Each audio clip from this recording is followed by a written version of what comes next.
RS brothers లో ఆషాఢం KG sale మళ్ళీ మొదలైంది. మరెన్నో క్రేజీ ఆఫర్స్ ఖైదీ చేయండి ఆర్ఎస్ బ్రదర్స్.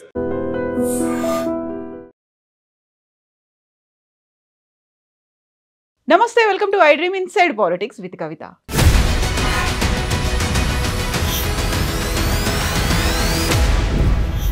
దేశవ్యాప్తంగా ఒక చర్చ పదే పదే వినిపిస్తోంది. తెలంగాణకి సంబంధించి బీఆర్ఎస్ పార్టీ బీజేపీలో విలీనం అవుతుంది అనేటువంటి మాట. ఎందుకని దీని గురించి పదే పదే మాట్లాడుతున్నారు? పదే పదే బీఆర్ఎస్ పార్టీ కూడా వివరణ ఇవ్వాల్సినటువంటి పరిస్థితులు వస్తున్నాయి. స్వయంగా బీఆర్ఎస్ లీడర్ల దగ్గర నుంచి ఈ మాటలు వస్తున్నాయా? బీజేపీ కావాలని చేస్తోందా? ఏం జరుగుతోంది? మనతో పాటుగా ఉన్నారు మాజీ కార్పొరేషన్ చైర్మన్ రావుల శ్రీధర్ రెడ్డి గారు. శ్రీధర్ గారు నమస్కారం. సో మేము ఈ 2-3 years నుంచి ఈ మాట వింటూ వస్తున్నాము, బీఆర్ఎస్ పార్టీ బీజేపీలో విలీనం అయిపోతుంది అనే మాట. ఏదో కొన్ని కండిషన్స్ అయితే పెడుతుంది బీఆర్ఎస్, బీజేపీ యాక్సెప్ట్ చేయట్లేదు అనేది. నో మీరు 2-3 years అన్నారు కదా. ఎగ్జాక్ట్లీ కాంగ్రెస్ పార్టీ ప్రభుత్వంలోకి వచ్చి ఇప్పటికి దగ్గర 20 మాసాలు అయినట్టుంది. అంతకుముందు 1 సంవత్సరన్నర 2 సంవత్సరాలు వాళ్ళు అగ్రెసివ్ క్యాంపెయిన్ చేసినప్పుడు వాళ్ళు బీఆర్ఎస్ని ప్రజల్లో పల్సన్ చేయాలా, వీక్ చేయాలి. కొన్ని వర్గాలు అయితే బీఆర్ఎస్కు బలంగా బీఆర్ఎస్ పరిపాలన పట్ల, కేసీఆర్ గారి నాయకత్వం పట్ల చాలా విశ్వాసం కలిగి ఉన్నాయో వాళ్ళని కొంతమంది దూరం చేయాలనే లక్ష్యంతో, ప్రత్యేకించి మైనారిటీ వర్గాలు అనుకోండి, కొన్ని వర్గాలు బీజేపీని వ్యతిరేకించిన వాళ్ళు ఎవరైతే ఉంటారో వాళ్ళు బీఆర్ఎస్తో బలంగా ఉన్నటువంటి సందర్భాన్ని చూసినప్పుడు ఆ వర్గాలని బీఆర్ఎస్కు దూరం చేయాలా, తద్వారా బీఆర్ఎస్ని బలహీనపరచాలా, తద్వారా ఆ ఓట్ బ్యాంకును మేము తెచ్చుకోవాలని ఒక ఆలోచన విధానంతో ఆ నెరేటివ్ అనేది కాంగ్రెస్ పార్టీ క్రియేట్ చేసింది. బీఆర్ఎస్ బీజేపీ ఒకటని. అదే సమయంలో బీజేపీ వాళ్ళు బీఆర్ఎస్ కాంగ్రెస్ అని ఒక పనికిమాలిన వాదాన్ని వాళ్ళు కూడా తీసుకొచ్చినారు. ఓవరాల్గా ఏమైందంటే కొంతమేరకు అదే మాటను, ఒక అబద్ధాన్ని 10 సార్లు చెప్పి నిజమనే విధంగా ప్రూవ్ చేసే ప్రయత్నం జరుగుతుంది కదా. ఆ రకంగా ఆ పాత సామెత ప్రకారం చెప్పి ఆ నారేటివ్ని కొంత వాళ్ళు ఎస్టాబ్లిష్ చేయగలిగినారు. దాంట్లో కొంతమేరకు విజయం సాధించారు. కాబట్టే కొంత వాళ్ళకు అనుకూలమైనటువంటి ఫలితం అసెంబ్లీలో వచ్చింది. ఆ తర్వాత పార్లమెంట్కి దాన్ని రిపీట్ చేశారు. పార్లమెంట్కి మళ్ళీ బీజేపీకి ఏమో రామ మందిరం, నరేంద్ర మోడీ క్రేజ్, ఇట్లా ఈ రకంగా ఏంటంటే ఆ వర్గాలు దూరం చేయడం కోసం కాంగ్రెస్ పార్టీ మొదలుపెట్టిన విష ప్రచారమే ఇంకా నడుస్తుంది తప్పితే నిజంగా బీఆర్ఎస్ పార్టీకి ఏ పార్టీలో విలీనమయ్యే అవసరం లేదు, ఎవరితో పొత్తు కూడా అక్కర్లేదనే విషయాన్ని పదే పదే కేసీఆర్ గారి దగ్గర నుంచి మొదలుపెట్టి పార్టీ వర్కింగ్ ప్రెసిడెంట్ ఎవరైతే ఉన్నారో కేటీఆర్ గారు, హరీష్ రావు గారు లాంటి ముఖ్య నాయకులు, మిగతా అందరూ కూడా అన్ని స్థాయిల్లో చెప్తూ వస్తూ ఉన్నాం. అయినా కానీ వాళ్ళు ఆ విషయాన్ని పదే పదే ప్రజలకు తీసుకుపోవడం ద్వారా బీఆర్ఎస్ని వీక్ చేయొచ్చు అనేటువంటి ఒక ఆలోచన తప్పితే దీంట్లో నిజము వీసమెత్తైనా లేదు, ఇసుమంతైనా లేదు. కాకపోతే గతంలో అయితే ఏదో స్కాముల నుంచి బయటపడడానికి బీఆర్ఎస్ పార్టీయే స్వయంగా ప్రతిపాదన పెట్టింది అనేది వినిపించేది. ఈ మధ్య కాలంలో అంటే ఆల్మోస్ట్ ఒక 1 year నుంచి లిక్కర్ స్కామ్కి సంబంధించి కవితాని కేసుల నుంచి బయటపడేయడానికే విలీన ప్రతిపాదన స్వయంగా బీఆర్ఎస్ లీడర్లే తెచ్చారు, బీజేపీ కాదంది అనే మాట. ఇప్పుడు ఈ అంశానికి కేటీఆర్ గారు చాలాసార్లు క్లారిటీ ఇచ్చారు, నిన్న కూడా క్లారిటీ ఇచ్చారు. అసలు ఆ ప్రతిపాదన మేము ఎవరి దగ్గరికి తీసుకుపోలేదు, అవసరం లేదని చెప్పేసి.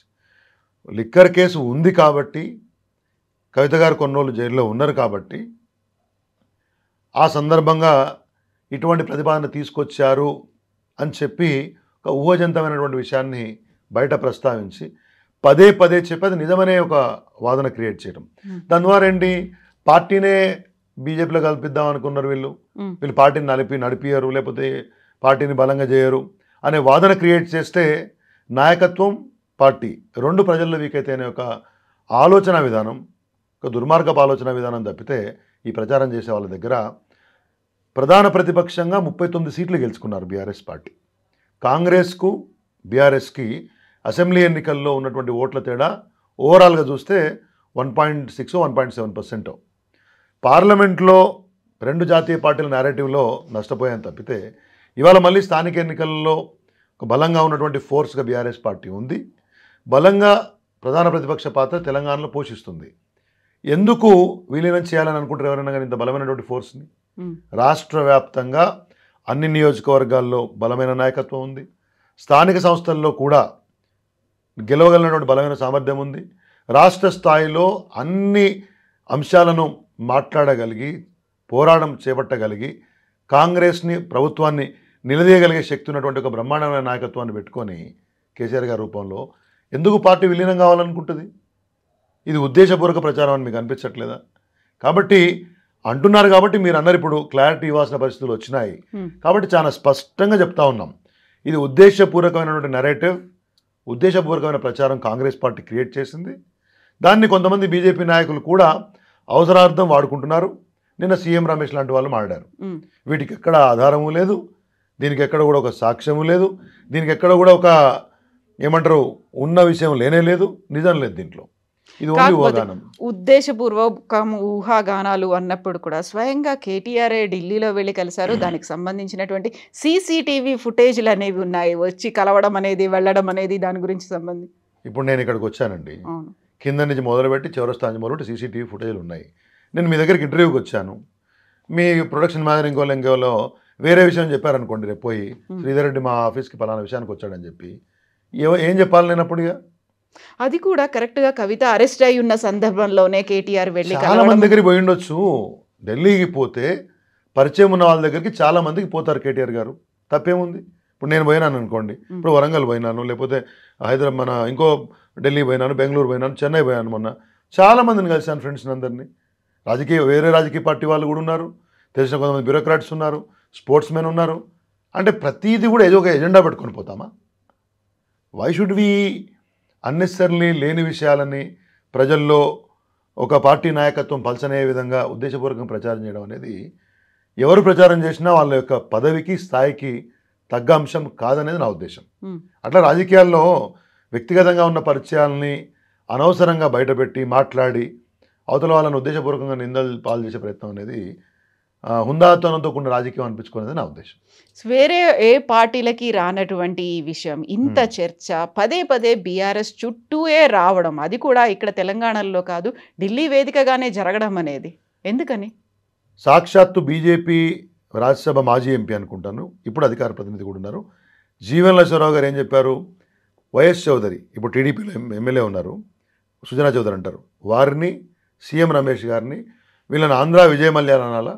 వీళ్ళు ప్రజల ధనం దోచుకున్నారు, బ్యాంకులను దోచుకున్నారు, ఈడీ ఐటీ కేసులు ఉన్నాయి వీళ్ళ మీద, వీళ్ళని అని చెప్పి వీళ్ళ రాజ్యసభ సభ్యత్వం రద్దు చేయమని రాజ్యసభ చైర్మన్ ఎథిక్స్ కమిటీకి రాశాడు ఆయన. వాళ్ళు ఇప్పుడు బీజేపీలో జాయిన్ అయ్యి వాళ్ళకి నిర్మా సర్ఫ్ అప్లై అయింది, మొత్తంగా వాషింగ్ మొత్తం క్లీన్ అయిపోయినారు, రమేష్ గారు ఎంపీ అయ్యారు. ఆయన ఒక మాట అనగానే సంజయ్ ఊరికి వస్తాడు, రేవంత్ రెడ్డిని ఒక మాట అనగానే బండి సంజయ్ గారికి వస్తారు. అంటే ఏంటి? ఈ రాష్ట్రంలో భారతీయ జనతా పార్టీ కాంగ్రెస్ నాయకులు కొంతమంది కలిసి బీఆర్ఎస్ పార్టీని పూర్తిగా బలహీనపరచాలా? ఎందుకు?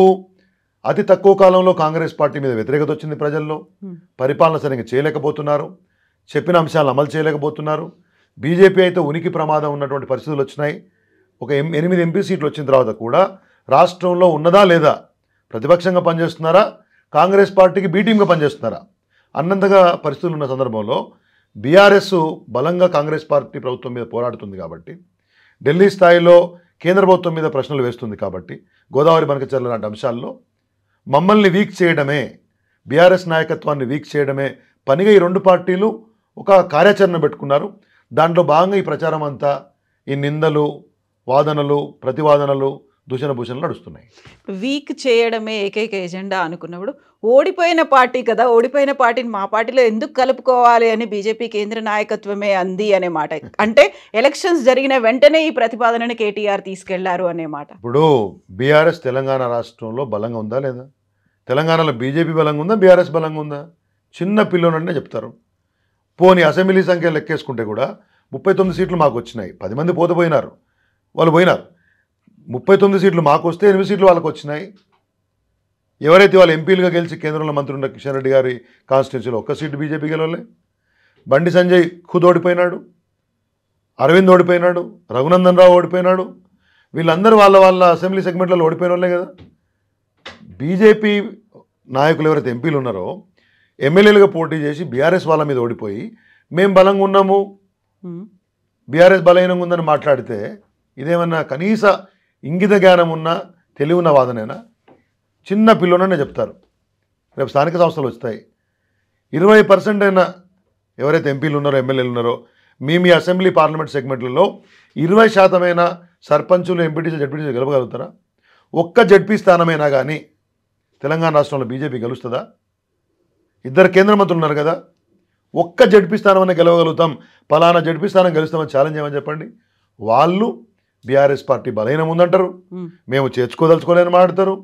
ఇదే బండి సంజయ్ అంటే ఆయన కరీంనగర్లో గంగుల కమలాకర్ గారి మీద ఓడిపోయినారు కదా.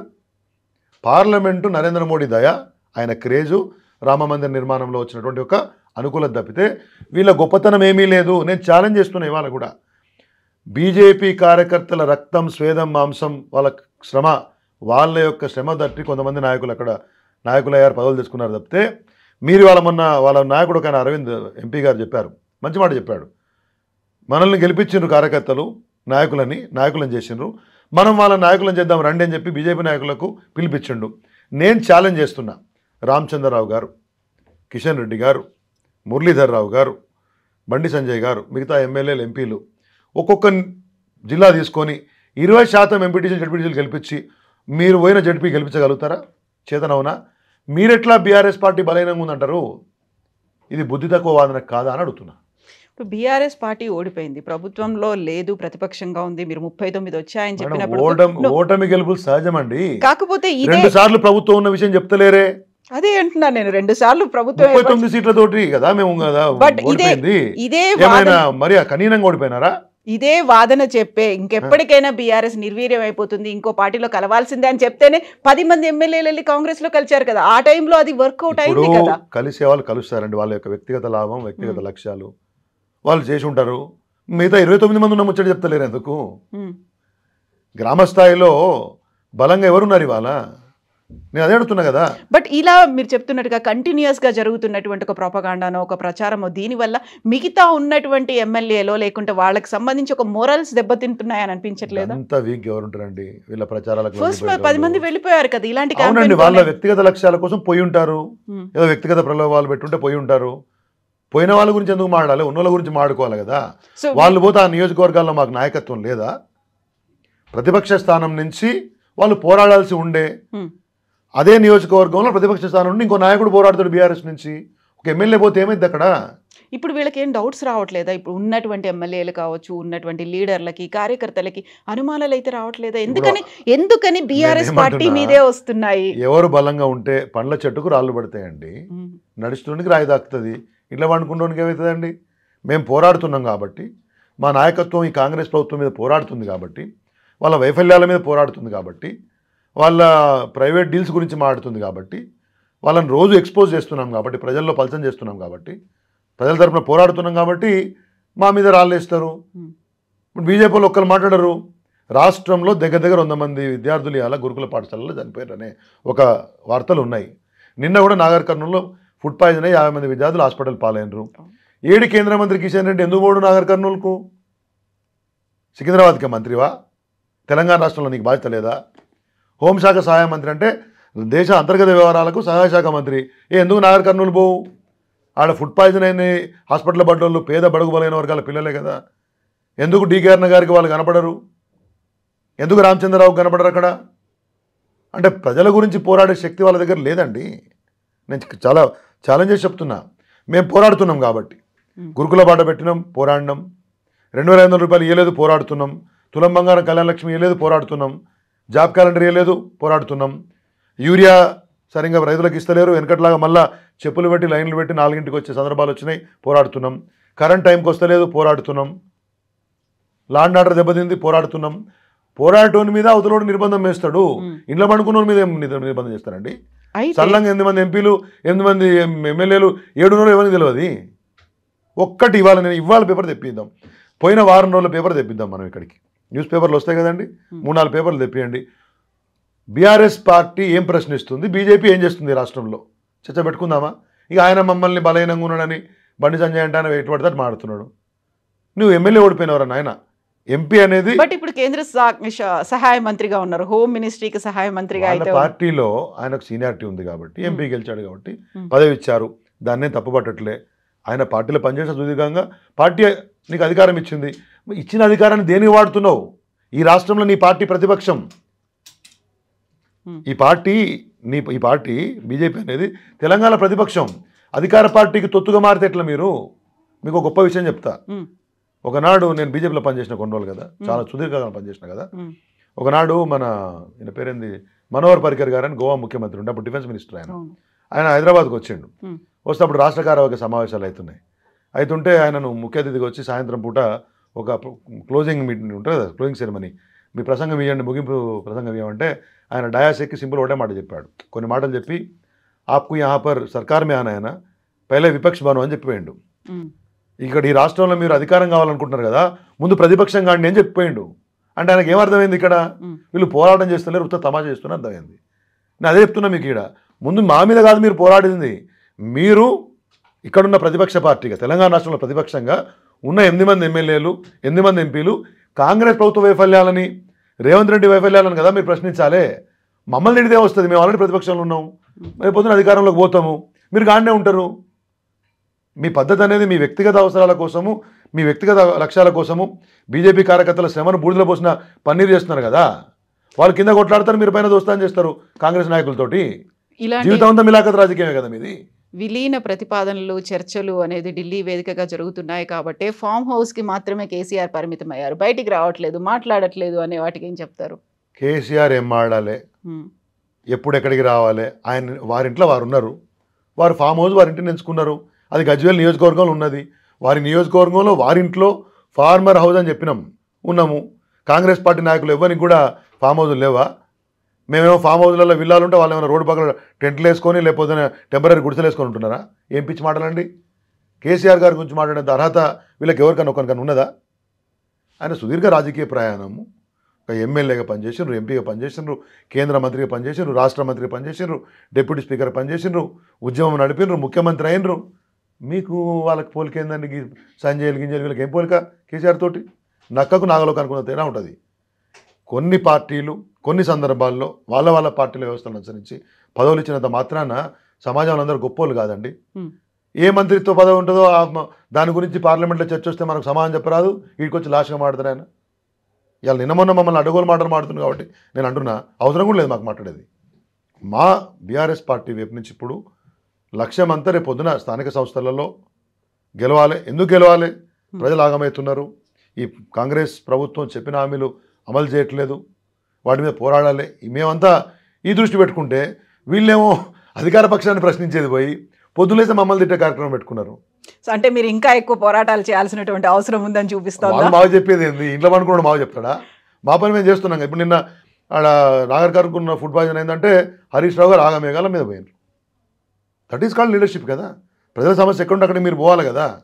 అది చేయకుండా ఢిల్లీలో కూర్చొని పార్టీ ఆఫీస్లో కూర్చొని సమోసాలు ఛాయ్ తాగి ఇష్టం వచ్చినట్టు మాట్లాడితే పేపర్లు వేస్తాయి. మీరు పదవులలో ఉన్నారు కాబట్టి వేసిన ప్రతి వార్తకు మీకు వాల్యూ వస్తుందని అనుకుంటే వాళ్ళ బుద్ధి తక్కువ ముచ్చటది.